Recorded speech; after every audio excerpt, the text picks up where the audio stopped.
อ๋อค่ะเมื่อสงค่ะเมื่อสงพี่น้องเขากูก็กูตีกูแลนข้างนอกในวิดีโอตัวไหนค่ะเดี๋ยวมาสอนปันยุทธเดี๋ยวมาสอนปันดีใต้ข้างนอกสอนปันอะไรค่ะมาเดียวถึงตัวแปดเส้นขาดแล้วข้างนอกอ่าอย่าก่อนที่เข้าสอนข้างนอกอย่าไปลืมกดไลค์กดแชร์กดติดตามกันไหมข้างนอกตนตาเด็กปันในนี้กันวันนี้มันนอดค่ะใน YouTube ก็มีสอนปันข้างนอกใน Facebook ก็มีสอนปันค่ะอ่ามาเร็วถึงตัวแพทย์เส้นขาดข้างนอกการสอนการสอนไม่โอกในข้างนอก10 บทที่เขาโคค่ายันที่สองการเป็นโยกยันที่สองการพยากโยกยันที่สองการพยจำโยกยันที่สองการพยจำนานโยกยันที่สองการพยจำเป็นโยก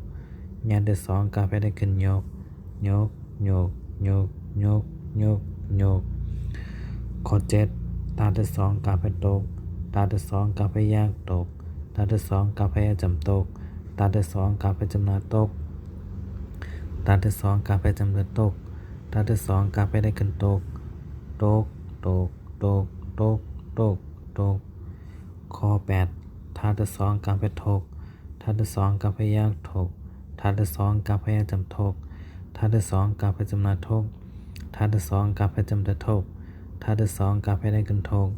ทกทกทกทกทกทกข้อ9นาที่สองการพยนกนาที่สองการพยากนกนาที่สองการพยจำนก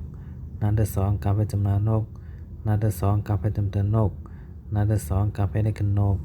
นกนกนกนกนกนกข้อ10ปาที่สองการพยปกปาที่สองการพยากปกปาที่สองการพยจำปกปาที่สองการพยจำนาปกปาที่สองการพยจำเตือนปกปาที่สองการพยได้ขึ้นปกปกปกปกปกปกปกออกขาขอหกดังกล้ามขานอกโยกโยกโยกโยกโยกโยกข้อ7ตกตกตกตกตกตกข้อ8ทกทกทกทกทกทกข้อ9นกนกนกนกนกนก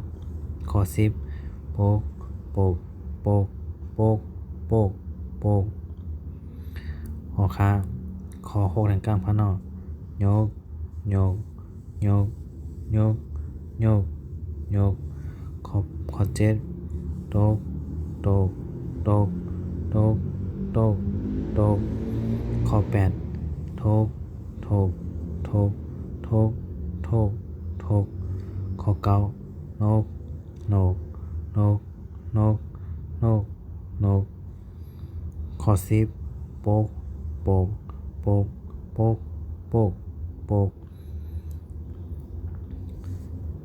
ออกค้าอย่าไปลืมกดไลค์กดแชร์กดติดตามกันไว้ข้างนอกตอนตาเทมปันในแนงกันวันนี้มานอดค้ากดไลค์กดแชร์กดกล้ามข้างนอกออกค้ายินดีครับตอนกูก็กดตีกูแลนข้างนอกออกค้า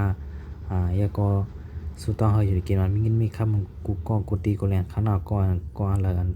กดไลค์กดแชร์นั่นข้างนอกออกค้ายินดีครับตอนกูก็ค้าบังส่งค้า